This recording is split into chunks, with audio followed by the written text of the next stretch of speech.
Top of the morning, Dan and Amy. President Trump had a message for the World Health Organization at his task force briefing yesterday. We discussed this a bit last week.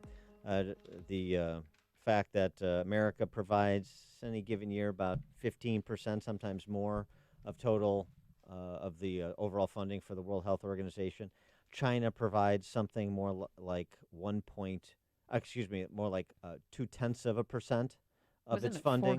400 million from us, and then China 40 million. Yeah, 0.2% from China, and yet it seems that the WHO is happy to run interference for and distribute the propaganda of the Chinese communists. And this turns out to be a real problem for both President Trump and a number of Republican legislators on the Hill. W.H.O, that's the World Health Organization, receives vast amounts of money from the United States, and we pay for a majority, a biggest portion of their money. And they actually criticized and disagreed with my travel ban at the time I did it, and they were wrong. They've been wrong about a lot of things, and they had a lot of information early, and they didn't want to. They seem to be very China-centric. And we have to look into that. So we're going to look into it. We give a majority of the money that they get. And it's much more than the $58 million is a small portion of what they've gotten over the years. Sometimes they get much more than that. Sometimes it's for programs that they're doing, and it's much bigger numbers. And if the programs are good, that's great as far as we're concerned. But we want to look into it. World Health Organization, because they really are, they called it wrong. They call it wrong. They missed the call. They could have called it months earlier. They would have known. And they should have known. And they probably did know. So we'll be looking into that very carefully. And we're going to put a hold on money spent to the WHO. We're going to put a very powerful hold on it. To his point, January 14th, WHO echoes China's assessment, quote, "Preliminary investigations conducted by the Chinese authorities have found no clear evidence of human-to-human transmission of the novel coronavirus identified in Wuhan, China." This is 5 or 6 weeks after the first evidence of human-to-human transmission in Wuhan. Right. That's a problem. For more on this, we're pleased to be joined again by Gordon Chang. He is a columnist at the Daily Beast. He's the author of Losing South Korea, as well as The Coming Collapse of China. Follow him on Twitter at Gordon G. Chang, Chang, Gordon G. Chang on Twitter. Gordon, thanks so much for joining us again. Appreciate it. Oh, well, thank you so much, Dan and Amy. Is President Trump right to publicly question the performance of the WHO and talk about withholding U.S. funding? I think he's absolutely right, and this is one of those times where he actually underplayed the severity of the situation.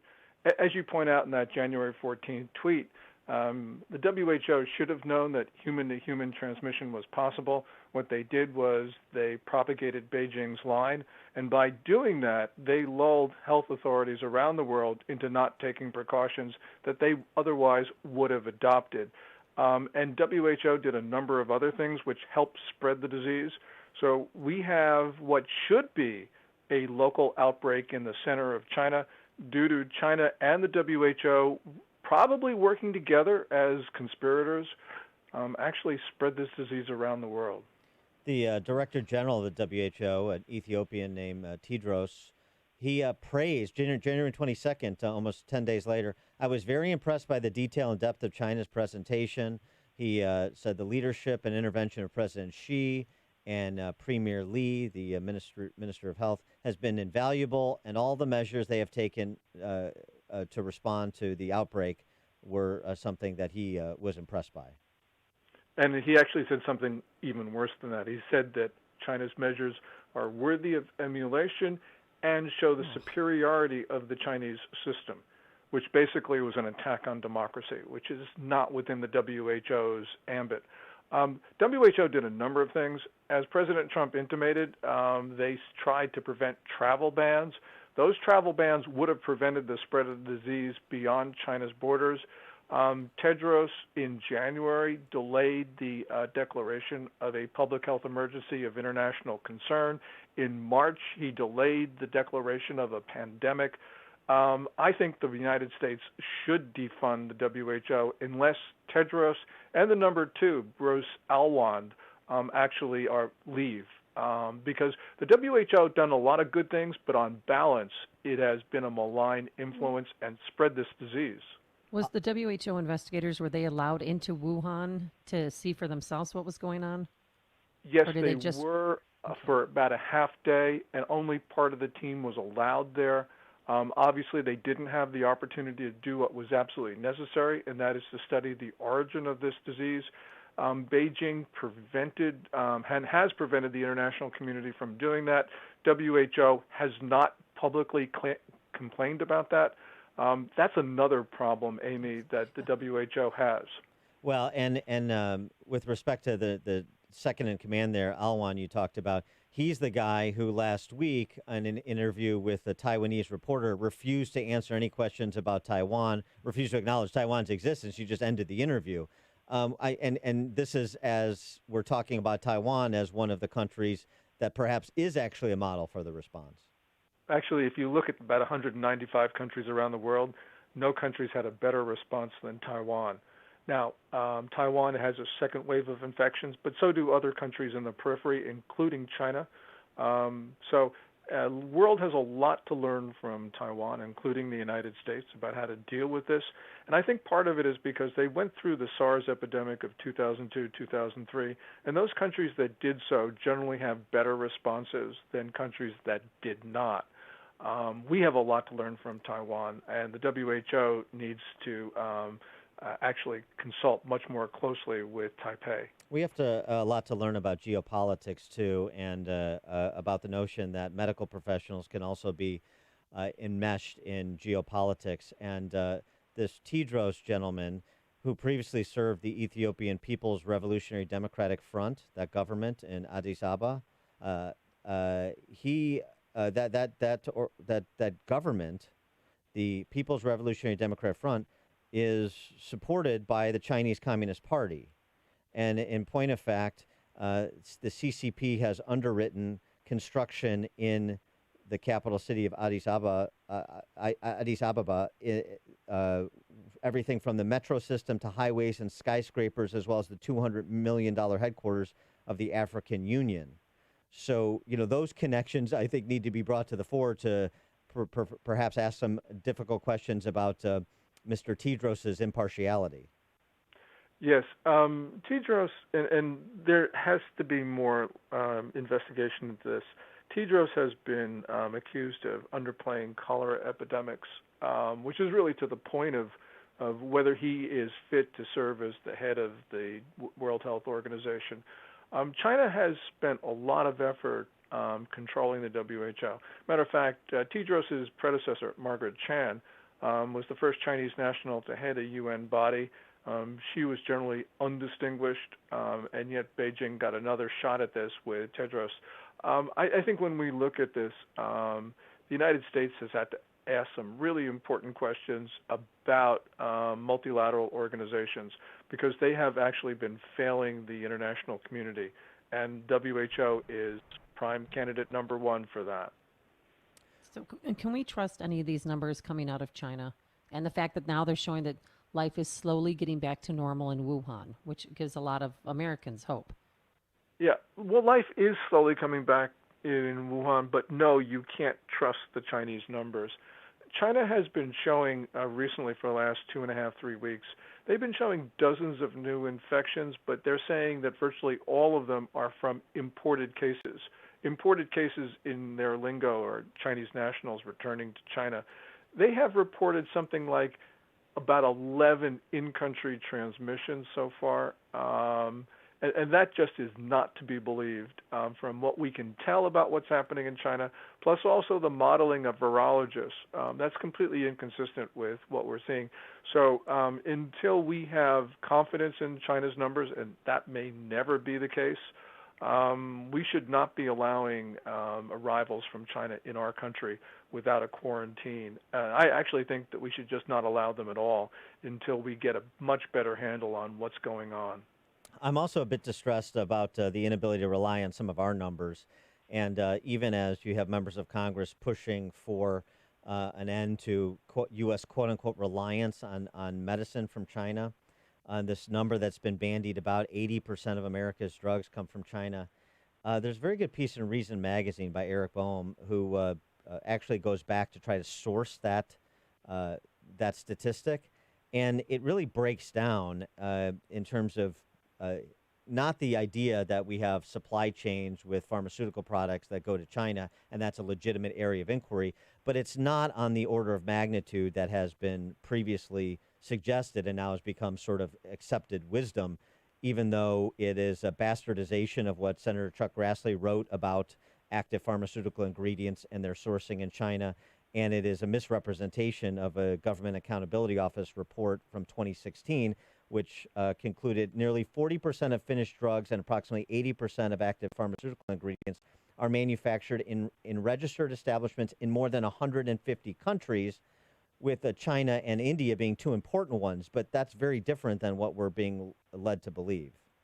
Yeah, it really is a question of how you count this, and that API number that you referred to when it talks about the compounds upon which other countries rely. And if you go to the work of Rosemary Gibson, she co-authored a book 2 years ago called China Yes, RX. right. Yeah, we've spoken with her. Yeah. Goes through a lot of how that number is or those numbers are actually derived. But the point is, regardless of what the number is, it's our reliance on China in our supply chains, especially for pharmaceuticals and medical protective equipment, is far too high. And we know some of this because China has threatened to cut off that supply to us. They did that in the beginning of March. And in fact, they did that by nationalizing the production of an American company making N95 masks in China, as well as turning around at least one ship with medical protective gear going to New York hospitals. That comes from Maria Bartiromo, the Fox Business and Fox News anchor.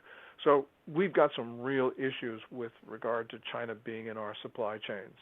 And with respect to China's reporting, I mean, is it your position that Trump should be more aggressive in holding President Xi to give some credible accounting for the spread of the disease, both in terms of cases as well as fatalities? Well, clearly China should be accountable to the international community for that. This is important because Dr. Birx, 2 weeks ago, the White House Coronavirus Task Force coordinator, said that the U.S. response would have been more robust if China were reporting the real numbers. And the reason is she believed that the coronavirus was basically like SARS, the 2002-2003 epidemic, which really only had like 8,200 cases. And so she felt that the U.S. response could be certainly less robust. That turned out, of course, not to be the case. And that means the United States has a lot more cases and a lot more fatalities than it needed to have. So we have to have that big conversation at some point with China, which really means because we can't reform China, we're going to have to cut our ties with China, because China's response to the novel coronavirus was actually worse than their response to 2002-2003 SARS, which was horrible then, but it's gotten worse, and that's a lesson for the United States. Well, and it also needs to be amplified and shouted from the rooftop by political leaders, not just President Trump, because otherwise you get NBC News and other outlets just sort of recycling Chinese communist press releases talking about, they reported just what China said about 0 deaths in Wuhan. And have implicit compare and contrast between the United States and China. Yes, that really is a failing of the media across the board because they have taken China's numbers at face value. And, people who watch China sometimes ask, how can the Chinese actually say these things which are so obviously untrue. Well, the reason is it actually works. And we have seen that with American media outlets. And it's not just the coronavirus epidemic numbers. Media has been doing this with regard to China's gross domestic product numbers. In other words, its economy, taking their numbers without the qualifications that I think should be in every news story that reports China's GDP. So this is a problem that goes back decades. Well, and with respect to the press corps, there was this exchange the other day between President Trump and this young female reporter from an outfit called Phoenix TV out of Hong Kong, and he asked her if she was state owned, if the outlet she worked for was state owned. She said no, it's not state owned. But it turns out that it's substantially controlled by a former colonel in the Chinese Communist Party. So. I mean, we need to do a little bit of vetting just even in terms of who gets into the press room to talk to the president. Yes, well, Phoenix TV is partly actually owned by the Chinese central government, mostly owned, as you mentioned, by that former Chinese military officer.